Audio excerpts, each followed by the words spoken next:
பெருமையுள்ளவனை பார்க்கலாம் பொறுமையுள்ளவன் உத்தமன்.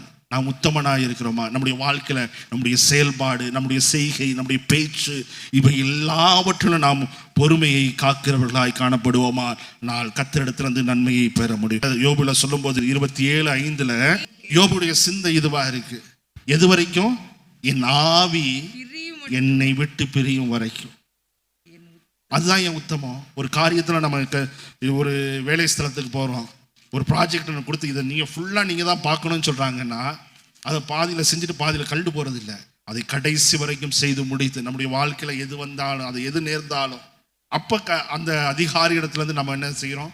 பரிசை பெறும். அதே போல தான் உலகத்தில் ஒருத்தர் நமக்கு வாழ்க்கையில் கொடுக்கிறதான ஒரு காரியத்தில் நாம் உத்தமமாய் நடப்போமானால் அதற்கு பலனை பெறுகிறதை போல கர்த்தருடைய காரியங்களும் கர்த்தருடைய பார்வையிலும் நாம் உத்தமமாய் நடக்கும் பொழுது கர்த்தர் நம்மை நன்மையை தருகிற தேவனாய் இருக்கிறார். எத்தனை பேர் இந்த சிந்தை கொள்ள வேண்டும் என்று விரும்புகிறீங்க?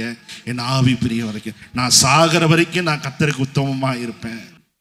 அதுக்கடியில் நம்முடைய ஆவிக்குரிய வாழ்க்கையில் என்ன வேணாலும் வரலாம், என்ன சூழல் வேணாலும் வரலாம், கஷ்டங்கள் வரலாம், தாழ்நிலைகள் வரலாம், இழப்புகள் வரலாம், ஏமாற்றங்கள் வரலாம், ஏளனங்கள் வரலாம், பழிச்சொல்கள் வரலாம். எது வந்தாலும் அதன் மத்தியில் நாம் உத்தமத்தோடு காணப்படுவோமானால் கர்த்தரிடத்திலிருந்து நாம் நன்மையை பெற முடியும்.